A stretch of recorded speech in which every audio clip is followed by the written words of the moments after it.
السلام علیکم میرے محترم ناظرین، یہ ہے حضرت عمر رضی اللہ تعالی عنہ کے واقعات کا پارٹ نمبر 2۔ جن لوگوں نے ابھی تک پارٹ 1 نہیں دیکھا، آئی بٹن میں یا اینڈ سکرین میں آپ کو ویڈیو مل جائے گی، آپ وہاں سے ملاحظہ کر سکتے ہیں۔ ناظرین، اس ویڈیو میں حضرت عمر رضی اللہ تعالی عنہ کی چند کرامات بھی آپ کو بتاتی چلوں۔ روایات میں آتا ہے کہ ایک مرتبہ امیر المومنین حضرت عمر فاروق رضی اللہ تعالی عنہ نے حضرت ساریہ کو ایک لشکر کا سپہ سالار بنا کر نہاون کی سرزمین پر جہاد کے لیے روانہ کر دیا۔ حضرت ساریہ محو جہاد تھے کہ ایک دن حضرت عمر رضی اللہ تعالی عنہ نے مسجد نبوی کے منبر پر خطبہ پڑھتے ہوئے ناگہاں یہ ارشاد فرمایا، یا ساریہ پہاڑ کی طرف اپنی پیٹھ کر لو۔ حاضرین نے مسجد حیران و ششدر رہ گئے کہ ساریہ تو مدینہ سے سینکڑوں میل دور سرزمین نہاون میں مصروف جہاد ہیں، آج امیر المومنین نے انہیں کیسے اور کیوں کر پکارا؟ یہ راز اس وقت کھلا جب حضرت ساریہ کا قاصد آیا اور اس نے خبر دی کہ جب میدان جنگ میں کفار سے مقابلہ ہوا اور ہمیں شکست ہونے لگی تو اتنے میں ناگہاں ایک چیخنے والے کی زوردار آواز سنائی دی، جو چلا چلا کر یہ کہہ رہا تھا کہ یا ساریہ پہاڑ کی طرف اپنی پیٹھ کر لو۔ تو حضرت ساریہ فرمانے لگے کہ یہ تو امیر المومنین حضرت عمر فاروق رضی اللہ تعالی عنہ کی آواز ہے، اور کہتے ہی انہوں نے اپنے لشکر کو فوراً پہاڑ کی طرف پشت کر کے صف بندی کا حکم دیا، اور اس کے بعد جو کفار کے لشکر سے ہماری جنگ ہوئی تو یکدم جنگ کا پانسا ہی پلٹ گیا، اور ایک ہی لمحے میں مسلمانوں نے کفار کی فوجوں کو روند ڈالا، اور آخر میں ہمارے حملوں سے گھبرا کر کفار میدان جنگ کو چھوڑ کر بھاگ نکلے، اور افواج اسلام نے فتح مبین کا پرچم لہرایا۔ دوسری کرامت امیر المومنین کے خط کی ہے۔ واقعہ کچھ یوں ہے کہ حضرت عمر رضی اللہ تعالی عنہ کی خلافت میں مصر کا دریائے نیل خشک ہو گیا، تو مصر کے لوگوں نے وہاں کے گورنر عمرو بن العاص سے درخواست کی کہ مصر کی تمام تر پیداوار کا انحصار اسی دریائے نیل کے پانی پر ہے۔ اے امیر، اب تک ہمارا یہ دستور رہا ہے کہ جب بھی کبھی دریا سوکھ جاتا تو ہم ایک خوبصورت کنواری لڑکی کو اس دریا میں زندہ دفن کر کے دریا کی بھینٹ چڑھایا کرتے تھے، اور اس عمل کے نتیجے میں دریا جاری ہو جایا کرتا تھا۔ اب ہم کیا کریں؟ تو گورنر نے کہا کہ اللہ رب العالمین اور رحمت للعالمین کا دین کبھی بھی اس ظالمانہ فعل کی اجازت نہیں دیتا، لہٰذا تم انتظار کرو، میں دربار خلافت میں خط لکھ کر دریافت کرتا ہوں، وہاں سے جو حکم ملے گا ہم اسی پر عمل کریں گے۔ چنانچہ ایک قاصد گورنر کا خط لے کر مدینہ منورہ پہنچا اور دربار خلافت میں حاضر ہوا۔ امیر المومنین نے خط پڑھ کر دریائے نیل کے نام ایک خط لکھا، جس کا مضمون یہ تھا کہ اے دریائے نیل، اگر تو خود بخود جاری ہوا کرتا تھا تو ہم کو تیری کوئی ضرورت نہیں، اور اگر تو اللہ کے حکم سے جاری ہوتا تھا تو اب بھی اللہ کے حکم سے دوبارہ جاری ہو جا۔ امیر المومنین نے قاصد سے کہا کہ اس خط کو دریائے نیل میں دفن کر دیا جائے۔ چنانچہ گورنر مصر نے ایسا ہی کیا کہ اللہ کی شان دیکھیں کہ جیسے ہی امیر المومنین کا خط دریائے نیل میں دفن کیا گیا، دریا جاری ہو گیا اور اس کے بعد پھر کبھی بھی خشک نہ ہوا۔ تیسری کرامت چادر دے کر آگ بجھانے کی ہے۔ واقعہ کچھ یوں ہے کہ آپ کے دور میں ایک پہاڑ کے غار میں ایک خطرناک آگ نمودار ہوئی، جس نے آس پاس کی تمام چیزوں کو جلا کر بھسم کر دیا۔ پھر لوگوں نے دربار خلافت میں فریاد کی تو امیر المومنین نے حضرت تمیم داری رضی اللہ تعالی عنہ کو اپنی چادر مبارک عطا فرمائی اور فرمایا کہ تم میری یہ چادر لے کر آگ کے پاس چلے جاؤ۔ چنانچہ حضرت تمیم داری اس مقدس چادر کو لے کر روانہ ہو گئے، اور جیسے ہی آگ کے قریب پہنچے تو دیکھنے والوں نے ایک عجیب ہی منظر دیکھا کہ یکا یک وہ آگ بجھنے اور پیچھے ہٹنے لگی، یہاں تک کہ وہ غار کے اندر چلی گئی، اور جب چادر لے کر غار کے اندر داخل ہوئے تو وہ آگ بالکل ہی بجھ گئی اور پھر کبھی بھی ظاہر نہ ہوئی۔ چوتھی کرامت امیر المومنین کی حفاظت کے لیے 2 شیر نمودار ہونے کی ہے۔ واقعہ کچھ اس طرح سے بیان کیا جاتا ہے کہ ایک دفعہ بادشاہ روم کا بھیجا ہوا ایک اجمی کافر حضرت عمر رضی اللہ تعالی عنہ کے قتل کے ناپاک ارادے سے مدینہ منورہ آیا اور لوگوں سے حضرت عمر کا پتہ پوچھا۔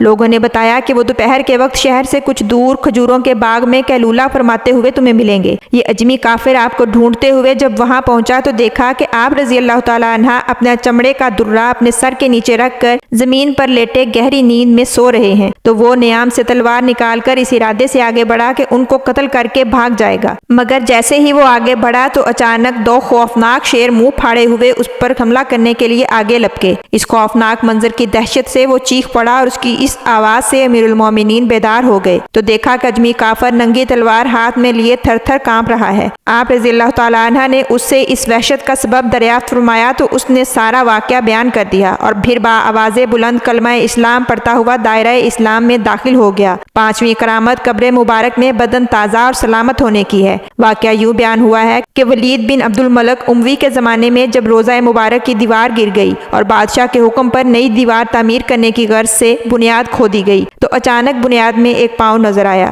لوگ گھبرا گئے اور سب نے یہی گمان کیا کہ یہ نبی کریم صلی اللہ علیہ وآلہ وسلم کا پاؤں مبارک ہے، لیکن جب عروہ بن زبیر نے دیکھا تو پہچان گئے اور پھر قسم کھا کر کہا کہ یہ نبی پاک صلی اللہ علیہ وآلہ وسلم کا پیر مبارک نہیں بلکہ یہ امیر المومنین حضرت عمر رضی اللہ تعالی عنہ کا پیر مبارک ہے۔ اتنا عرصہ گزر جانے کے باوجود ان کا پاؤں مبارک بالکل صحیح و سالم اور ٹھیک حالت میں موجود تھا، جیسے کہ کسی زندہ انسان کا پیر ہو۔ چھٹی کرامت حضرت عثمان رضی اللہ تعالی عنہ اور حضرت علی رضی اللہ تعالی عنہ کے قاتل کی کئی برس پہلے ہی شناخت کرنے کی ہے۔ کہا جاتا ہے کہ عبداللہ بن مسلمہ کہتے ہیں کہ ہمارے قبیلے کا ایک وفد امیر المومنین کی بارگاہ میں آیا۔ اس جماعت میں اشتر نخیر نام کا ایک شخص بھی تھا۔ امیر المومنین اس شخص کو بار بار گرم نگاہوں سے دیکھتے رہے، پھر مجھ سے پوچھا کہ کیا یہ تمہارے ہی قبیلے کا ہے؟ تو میں نے کہا کہ جی ہاں۔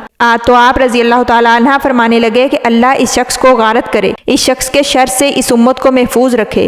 امیر المومنین کی اس بد دعا کے 20 سال بعد جب باغیوں نے حضرت عثمان رضی اللہ تعالیٰ عنہ کو شہید کیا تو یہی اشتر نخیر ملعون اس باغی گروہ کا ایک بہت بڑا لیڈر تھا۔ اسی طرح سے ایک مرتبہ حضرت عمر رضی اللہ تعالیٰ عنہ ملک شام کے کفار سے جہاد کرنے کے لیے لشکر بھرتی فرما رہے تھے تو اچانک چند لوگوں کی ایک ٹولی آپ کے سامنے آئی تو آپ رضی اللہ تعالیٰ عنہ نے نہایت کراہت کے ساتھ ان لوگوں کی طرف سے منہ پھیر لیا۔ پھر وہ دوبارہ آپ کے سامنے آئے تو آپ نے ان کو لشکر میں بھرتی کرنے سے انکار کر دیا۔ تمام لوگ آپ کے اس طرز عمل سے بہت حیران تھے، لیکن آخر میں راز کھلا کہ اس ٹولی میں اسود تجیبی بھی تھا، جس نے اس واقعہ کے 20 سال بعد حضرت عثمان غنی رضی اللہ تعالیٰ عنہ کو اپنی تلوار سے شہید کیا تھا۔ اس ٹولی میں عبد الرحمن بن ملجم مرادی بھی تھا، جس نے اس واقعہ کے 26 برس بعد حضرت علی رضی اللہ تعالیٰ عنہ کو اپنی تلوار سے شہید کر ڈالا تھا۔ محترم ناظرین، حضرت عمر رضی اللہ تعالیٰ عنہ نے اسلام کو پوری دنیا میں پھیلایا، جو مراد نبی تھے، جن کی حیات ہمارے لیے نمونہ ہے اور رہتی دنیا تک اللہ تعالیٰ اور اس کے رسول کی اطاعت کی مکمل مثال ہے۔ یہی وہ لوگ ہیں جن کے بارے میں کہا گیا ہے کہ میرے صحابہ ستاروں کی مانند ہیں، جس کی بھی اتباع کرو گے فلاح پا جاؤ گے۔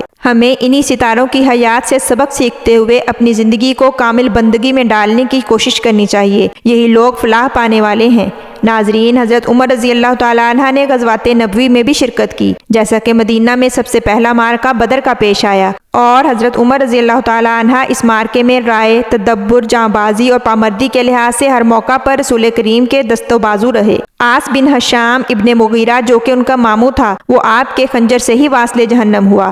یہ بات حضرت عمر رضی اللہ تعالیٰ عنہ کی خصوصیات میں سے ہے کہ اسلام کے مقابلے میں قرابت اور محبت کے تعلقات سے کبھی بھی متاثر نہ ہوتے تھے۔ آپ رضی اللہ تعالیٰ عنہ کے ہاتھوں عاص کا قتل اس کی زندہ اور روشن مثال ہے۔ بدر کا میدان مسلمانوں کے ہاتھ میں رہا۔ غزوہ احد کے بعد 3 ہجری میں حضرت عمر کو یہ شرف حاصل ہوا کہ ان کی صاحبزادی حضرت حفصہ کے شوہر جب غزوہ احد میں شہید ہو گئے تو نبی کریم صلی اللہ علیہ وآلہ وسلم کی خواہش پر وہ ان کے نکاح میں آئیں۔ جب 4 ہجری میں بنو نذیر کو ان کی بدعہدی کے باعث مدینہ سے جلا وطن کیا گیا، اس واقعہ میں بھی حضرت عمر شریک رہے۔ پھر 5 ہجری میں غزوہ خندق پیش آیا اور نبی کریم نے مدینہ سے باہر ایک خندق تیار کروائی اور 10,000 کفار نے خندق کا محاصرہ کیا۔ وہ کبھی کبھی خندق کے اندر گھس کر حملہ کرتے تھے، اسی لیے آپ صلی اللہ علیہ وآلہ وسلم نے خندق کے ارد گرد کچھ فاصلے پر چند اکابر صحابہ کرام کو متعین فرما دیا تاکہ کفار ادھر سے نہ آنے پائیں۔ ایک حصے پر حضرت عمر متعین تھے، چنانچہ یہاں پر ان کے نام پر ایک مسجد آج بھی موجود ہے۔ اسی طرح سے حضرت عمر بیعت رضوان اور صلح حدیبیہ میں بھی پیش رہے۔ پھر 6 ہجری میں جب رسول کریم صلی اللہ علیہ وآلہ وسلم نے زیارت کعبہ کا ارادہ فرمایا اور اس خیال سے کہ کسی کو لڑائی کا شبہ نہ ہو، حکم دیا کہ کوئی ہتھیار باندھ کر نہ چلے۔ دور اندیشی کی وجہ سے ذوالحلیفہ پہنچ کر حضرت عمر رضی اللہ تعالیٰ عنہ کو یہ خیال آیا کہ دشمنوں کے شہر میں غیر مسلح چلنے میں مصلحت نہیں ہے، چنانچہ نبی کریم صلی اللہ علیہ وآلہ وسلم نے ان کی رائے پر عمل کرتے ہوئے مدینہ سے کچھ اسلحہ منگوا لیا۔ تو مکہ کے قریب پہنچ کر معلوم ہوا کہ قریش نے یہ عہد کر لیا ہے کہ مسلمانوں کو مکہ میں قدم بھی نہ رکھنے دیں گے۔ چونکہ رسول خدا کو لڑنا مقصود نہ تھا، اس لیے مصالحت کے خیال سے حضرت عثمان غنی رضی اللہ تعالیٰ عنہ کو سفیر بنا کر بھیجا۔ قریش نے ان کو اپنے پاس ہی روکے رکھا۔ جب کافی دن گزر گئے تو یہ خبر مشہور ہو گئی کہ وہ شہید ہو گئے ہیں۔ رسول کریم صلی اللہ علیہ وآلہ وسلم نے یہ خبر سن کر اپنے 1400 صحابہ جو کہ ان کے ساتھ تھے، ان سے ایک درخت کے نیچے جہاد پر بیعت لی۔ حضرت عمر رضی اللہ تعالیٰ عنہ نے بیعت سے پہلے ہی جہاد کی تیاری شروع کر دی تھی۔ ابھی ہتھیار سجا ہی رہے تھے کہ خبر ملی کہ رسول خدا بیعت لے رہے ہیں۔ آپ رضی اللہ تعالیٰ عنہ اسی وقت بارگاہ رسالت میں حاضر ہوئے اور جہاد کے لیے دست اقدس پر بیعت کی۔ آپ رضی اللہ تعالیٰ عنہ بہت ہی جری اور بہادر تھے، لہٰذا آپ نے رسول خدا سے کہا کہ ہم حق پر ہیں تو باطل سے اس قدر دب کر صلح کیوں کریں؟ تو نبی کریم صلی اللہ علیہ وآلہ وسلم نے فرمایا کہ میں خدا کا پیغمبر ہوں اور اللہ کے حکم کے خلاف کچھ نہیں کرتا۔ آخر معاہدہ لکھا گیا اور حضرت عمر رضی اللہ تعالیٰ عنہ نے بھی اس پر دستخط کیے۔ پھر نبی کریم نے واپس مدینہ کا قصد کیا۔ راستے میں سورہ فتح نازل ہوئی۔ حضور صلی اللہ علیہ وآلہ وسلم نے حضرت عمر رضی اللہ تعالیٰ عنہ کو بلایا اور ان کو سورہ فتح سنائی اور کہا کہ آج تک ایسی صورت نازل نہیں ہوئی ہے جو مجھے دنیا کی تمام چیزوں سے زیادہ محبوب ہے۔ اس کے بعد فتح مکہ کا واقعہ رونما ہوا۔ نبی کریم صلی اللہ علیہ وآلہ وسلم نے مکہ کو فتح کیا۔ نبی کریم جب 10 ہجری میں حجۃ الوداع کے لیے تشریف لے گئے تو حضرت عمر بھی ساتھ تھے۔ حج سے واپسی کے بعد 2 ربیع الاول کو رسول کریم بیمار ہو گئے اور 10 روز کی مختصر علالت کے بعد 12 ربیع الاول کو آپ کا وصال ہو گیا۔ عام روایت یہ ہے کہ حضرت عمر رضی اللہ تعالیٰ عنہ خود مسجد نبوی میں تشریف لے گئے اور یہ اعلان کیا کہ جو شخص یہ کہے گا کہ آپ نے وفات پائی تو اس کو قتل کر ڈالوں گا۔ شاید اس میں یہی مصلحت ہو کہ منافقین کو فتنہ برپا کرنے کا موقع نہ ملے، لیکن پھر بھی فتنہ سقیفہ بنو سعدہ کھڑا ہو ہی گیا۔ اگر حضرت عمر اور حضرت ابو بکر صدیق وقت پر پہنچ کر اس مسئلے کو اپنی عقل سے نہ سلجھاتے تو کیا عجیب تھا کہ یہی فتنہ شمع اسلام کو گل کر دیتا۔ لیکن انصار کے ساتھ بہت بحث و مباحثے کے بعد حضرت عمر رضی اللہ تعالیٰ عنہ نے حضرت ابو بکر صدیق رضی اللہ تعالیٰ عنہ کے ہاتھ پر بیعت کر لی اور اس کے بعد اور لوگوں نے بیعت کی۔ حضرت ابو بکر صدیق کی خلافت صرف 2 برس ہی رہی، اس کے بعد وہ اس دنیا سے کوچ کر گئے۔ ابو بکر صدیق کے دور خلافت میں جتنے بھی بڑے بڑے کارنامے انجام پائے ان سب میں حضرت عمر ان کے ہمراہ تھے۔ قرآن مجید کی تدوین کا کام خاص طور پر حضرت عمر رضی اللہ تعالیٰ عنہ کے مشورے اور اصرار پر عمل میں آیا۔ غرض حضرت ابو بکر صدیق کو اپنے عہد خلافت کے عرصہ میں اس بات کا مکمل اندازہ ہو چکا تھا کہ منصب خلافت کے لیے حضرت عمر سے زیادہ کوئی شخص موزوں نہیں ہو سکتا۔ چنانچہ انہوں نے وفات کے قریب چند اکابر صحابہ سے مشورے کے بعد حضرت عمر کو اپنے بعد خلیفہ نامزد کیا۔ جب حضرت عمر رضی اللہ تعالیٰ عنہ خلافت کے منصب پر فائز ہوئے تو خلیفہ سابق کے دور میں مدعیان نبوت، مرتدین عرب اور منکرین زکوٰۃ کا خاتمہ ہو کر فتوحات ملکی کا آغاز ہو چکا تھا، یعنی 12 ہجری میں عراق پر لشکر کشی ہوئی اور تمام اضلاع فتح ہو گئے۔ اسی طرح 13 ہجری میں شام پر حملہ ہوا اور اسلامی فوجیں سرحدی اضلاع میں پھیل گئیں۔ ان مہمات کا آغاز ہی تھا کہ خلیفہ وقت اول کا انتقال ہو گیا۔ حضرت عمر نے انہی مہمات کو خلیفہ اول کی وصیت کے مطابق تکمیل تک پہنچایا، لہٰذا فتح یرموک کے بعد اسلامی فوجیں تمام اطرافی ممالک میں پھیل گئیں اور کنسرین، انطاکیہ، جوما، سرمین، توزی، کورز، بلوک اور ریان وغیرہ جیسے چھوٹے چھوٹے مقامات نہایت آسانی کے ساتھ فتح ہو گئے۔ اس کے بعد باری تھی بیت المقدس کو فتح کرنے کی، چنانچہ عمرو بن العاص نے 16 ہجری کو بیت المقدس کا محاصرہ کیا۔ بیت المقدس کے عیسائیوں نے چند دن کی مزاحمت کے بعد مصالحت پر آمادگی ظاہر کی اور اپنے اطمینان کے لیے یہ خواہش ظاہر کی کہ امیر المومنین خود یہاں آ کر اپنے ہاتھ سے معاہدہ لکھیں۔ چنانچہ حضرت عمر رضی اللہ تعالیٰ عنہ کو اس کی خبر دی گئی تو حضرت عمر نے چند اکابر صحابہ سے مشورہ کر کے حضرت علی کو نائب مقرر کیا اور رجب 16 ہجری میں مدینہ سے روانہ ہوئے۔ حضرت عمر کا سفر نہایت سادگی سے ہوا۔ مقام جابیہ پر افسروں نے استقبال کیا اور کہا کہ نیا پوشاک پہن لیں اور اپنا پرانا پوشاک اتار دیں۔ اس پر حضرت عمر نے جواب دیا کہ میری عزت اسلام کی وجہ سے ہے، نہ کہ اس قیمتی لباس یا کسی اور چیز کی وجہ سے۔ اسی حالت میں بیت المقدس گئے اور معاہدہ صلح ترتیب دیا۔ مسجد گئے، پھر عیسائیوں کے گرجا گھر کا دورہ کیا۔ اسی دوران نماز کا وقت ہو گیا تو عیسائیوں نے انہیں گرجا گھر میں نماز ادا کرنے کی اجازت دی، لیکن انہوں نے اس خیال سے منع کر دیا کہ آئندہ آنے والی نسلیں اسے حجت قرار دے کر مسیحی معابدوں میں دست اندازی نہ کریں، اسی لیے باہر نکل کر نماز ادا کی۔ ایک مرتبہ ملک شام کے سفر پر تھے کہ راستے میں ایک خیمہ دیکھ کر آپ وہاں تشریف لے گئے۔ وہاں پر ایک بڑھیا موجود تھی۔ آپ نے اس سے اس کا حال دریافت کیا اور کہا کہ امیر المومنین حضرت عمر کے بارے میں آپ کی کیا رائے ہے؟ بڑھیا نے جواب دیا کہ مجھے تو آج تک ان کے ہاں سے کچھ نہیں ملا۔ تو آپ بولے کہ آپ اتنی دور ویرانے میں رہتی ہیں، عمر کو آپ کے بارے میں کیا معلوم؟ تو بڑھیا بولی کہ اگر ہم جیسے لوگوں کا حال اسے معلوم نہیں تو خلافت کیوں کر رہا ہے؟ یہ سب سن کر آپ رونے لگے۔ بڑھیا نے کہا کہ اگر عمر مجھے 25 دینار دے گا تو تب میں اسے معاف کروں گی۔ پھر آپ نے 25 دینار اس بڑھیا کو بھجوائے تو اس بڑھیا نے اللہ سے دعا کی کہ میں اب عمر سے خوش ہوں، اب اللہ تو بھی اسے معاف کر دے۔ آپ رعایا کی تکلیف پر بہت پریشان ہو جاتے تھے۔ 18 ہجری میں جب عرب میں قحط پڑا تو آپ نے گوشت، مچھلی اور تمام لذائذ اپنے اوپر ترک کر دیں۔ ناظرین، ایک مرتبہ حضرت عمر رضی اللہ تعالیٰ عنہ بیمار ہو گئے تو حکیم نے شہد تجویز کیا۔ بیت المال میں شہد موجود تھا لیکن بلا اجازت نہیں لے سکتے تھے، چنانچہ مسجد نبوی سے جا کر لوگوں سے اجازت طلب کی کہ اگر آپ لوگ اجازت دیں تو کیا میں بیت المال سے تھوڑا سا شہد لے سکتا ہوں، اور اجازت ملنے پر آپ نے شہد لیا۔ ایک مرتبہ مصر کے گورنر ایاز بن غنم کے بارے میں آپ کو یہ شکایت موصول ہوئی کہ وہ باریک لباس پہنتے ہیں اور دروازے پر دربان بھی مقرر کر رکھا ہے۔ آپ نے محمد بن مسلمہ کو تحقیقات پر مامور کیا۔ جب وہ مصر پہنچے تو دیکھا کہ دروازے پر دربان تھا اور ایاز باریک کپڑے پہنے ہوئے تھے، چنانچہ مسلمہ انہیں اسی لباس اور حلیے میں لے کر مدینہ آئے۔ جب حضرت عمر نے دیکھا تو ان کا باریک لباس اتروا کر بالوں کا کرتا پہنایا اور جنگل میں بکریاں چرانے کا حکم دیا۔ ایاز میں انکار کی مجال نہ تھی لیکن بار بار کہتے تھے کہ اس سے مر جانا بہتر ہے، تو حضرت عمر نے فرمایا کہ یہ تو تمہارا آبائی پیشہ ہے، اس میں اس قدر آر کیوں ہے؟ چنانچہ ایاز نے توبہ کی اور جب تک زندہ رہے اپنے فرائض نہایت خوش اسلوبی سے انجام دیتے رہے۔ ناظرین، حضرت عمر کے عہد خلافت میں ہر کسی کو اجازت تھی کہ وہ اپنے حاکم سے سوال کر سکے۔ ایک مرتبہ عمر رضی اللہ تعالیٰ عنہ مسجد نبوی میں خطبہ دے رہے تھے کہ ایک غریب آدمی کھڑا ہوا اور کہنے لگا کہ اے عمر، ہم اس وقت تک تیرا خطبہ نہیں سنیں گے جب تک تو یہ نہ بتا دے کہ تیرے جسم پر موجود لباس اس کپڑے سے زیادہ ہے جو بیت المال سے تیرے حصے میں آیا ہے۔ تو عمر فاروق نے مجمع میں موجود اپنے بیٹے عبداللہ بن عمر سے کہا کہ بیٹا، تم بتاؤ کہ تمہارا باپ یہ کپڑا کہاں سے لایا ہے، ورنہ قسم ہے اس ذات کی جس کے قبضے میں میری جان ہے، میں قیامت تک اس ممبر پر نہیں چڑھوں گا۔ عبداللہ بن عمر نے کہا کہ میرے بابا کو جو کپڑا ملا تھا وہ بہت ہی تھوڑا تھا، اس سے ان کا مکمل لباس نہیں بن سکتا تھا، اس لیے میں نے اپنے حصے کا کپڑا اپنے والد کو دے دیا۔ ناظرین محترم، حضرت عمر بن خطاب کی حکومت 22 لاکھ مربع میل کے وسیع خطے پر تھی، جس پر حکومت چلانے کے لیے آپ رضی اللہ تعالیٰ عنہ نے نہایت شاندار نظام حکومت ترتیب دیا، محکمے قائم کیے، صوبوں کی تقسیم کی اور ان کے گورنروں کا انتخاب بھی نہایت عقل مندی کے ساتھ کیا۔ ناظرین، حضرت عمر نے اپنے عہد خلافت میں تمام قسم کے محکمہ جات قائم کیے اور ان کے ملازمین کو تعینات کیا اور ان کی تنخواہوں کا انتظام کیا۔ سنہ ہجری کا آغاز بھی آپ کے دور خلافت میں ہی ہوا۔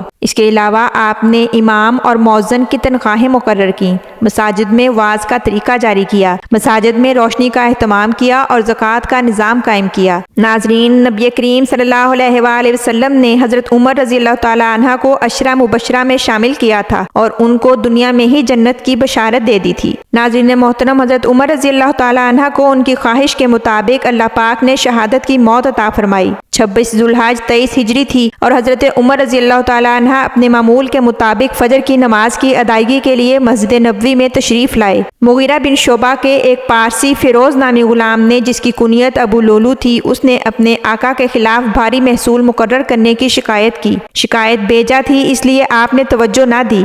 اس بات پر وہ اتنا ناراض ہوا کہ صبح کی نماز کے وقت خنجر لے کر اچانک حضرت عمر پر حملہ کر دیا اور متواتر 6 وار کیے۔ حضرت عمر زخموں کی وجہ سے گر پڑے۔ اس زخم کاری کی وجہ سے آپ جان بر نہ ہو سکے۔ اس قاتل نے مزید اور نمازیوں کو بھی قتل کیا اور جب پکڑا گیا تو خود اپنے پیٹ میں بھی وہی خنجر مار کر خودکشی کر لی۔ حضرت عمر کی 3 دن تک یہی کیفیت رہی، جو بھی دوا دی جاتی وہ کٹی ہوئی آنتوں سے باہر آ جاتی۔ لہٰذا اپنے بیٹے عبداللہ بن عمر کو حضرت عائشہ رضی اللہ تعالیٰ عنہ کے پاس بھیجا کہ میری خواہش ہے کہ آپ کے حجرہ میں رسول خدا کے پہلو میں دفن کر دیا جاؤں۔ اجازت ملنے پر آپ رضی اللہ تعالیٰ عنہ بہت خوش ہوئے۔ اللہ نے تینوں ساتھیوں کو ایک جگہ جمع کر دیا۔ ناظرین گرامی، رسول کریم جب بھی کچھ فرماتے تو کہا کرتے تھے کہ میں نے اور صدیق و فاروق نے ایسا کیا، یا میں ابو بکر و عمر نکلے، یا میں ابو بکر و عمر آئے۔ غرض ہر کام میں دونوں کو شریک کیا اور آپ یکم محرم کو اس دنیا فانی سے کوچ کر گئے اور زمین کے جس خطے کو رسول کریم نے جنت کا ٹکڑا یعنی ریاض الجنہ کہا، وہاں ابدی نیند سو گئے۔ آپ کی نماز جنازہ حضرت صہیب نے پڑھائی۔ وفات سے پہلے فرمایا کہ دیکھو میں مر جاؤں تو میری آنکھیں بند کر دینا اور متوسط درجے کا کفن دینا۔ اگر اللہ کے ہاں میری کچھ بھلائی ہے تو مجھے وہاں اس سے بہتر لباس ملے گا، اور اگر اس کے سوا کچھ اور ہوا تو یہ بھی چھین جائے گا۔ ابن عباس بولے کہ آپ کو کچھ نہیں ہوگا، آپ امیر المومنین اور سید المومنین ہیں، آپ کتاب اللہ کے مطابق فیصلے سناتے ہیں اور تقسیم میں بھی انصاف کا خیال رکھتے ہیں۔ یہ الفاظ سن کر آپ کو تسکین ہوئی، اٹھ کر بیٹھے اور کہا ابن عباس کیا تم اس کی گواہی دیتے ہو؟ تو ابن عباس نے کہا کہ میں نے باوثوق کہا ہے۔ تو امیر المومنین نے شانے پر ہاتھ پھیرا اور کہا گواہ رہنا۔ ناظرین، حضرت عمر کی شہادت تمام مسلمانوں کے لیے عظیم المیہ ہے۔ اللہ تعالیٰ ان کے درجات مزید بلند فرمائے، اور دعا ہے کہ اللہ تعالیٰ ہمارے حکمرانوں کو بھی حضرت عمر کی زندگی سے سبق حاصل کرنے کی توفیق عطا فرمائے، آمین ثم آمین۔ ناظرین محترم، حضرت عمر رضی اللہ تعالیٰ عنہ کے فضائل و خصائل کو اس طرح سے ایک ویڈیو میں بیان کرنا دریا کو کوزے میں بند کرنے کے مترادف ہے۔ امید کرتی ہوں آپ کو آج کی یہ ویڈیو پسند آئی ہوگی۔ اس ویڈیو کو لائک کیجئے، دوسروں کے ساتھ شیئر کیجئے، میرے چینل اردو داستان گھر کو سبسکرائب کر کے بیل آئیکن کو پریس کر دیجئے گا تاکہ میری ہر نئی آنے والی ویڈیو کا نوٹیفیکیشن بر وقت آپ کو مل سکے۔ کمنٹ سیکشن میں ضرور بتائیے گا کہ آپ اور کن موضوعات پر ویڈیوز دیکھنا چاہتے ہیں۔ حاضر ہوں گی ایک نئی ویڈیو کے ساتھ، تب تک کے لیے اجازت دیجیے، اللہ حافظ۔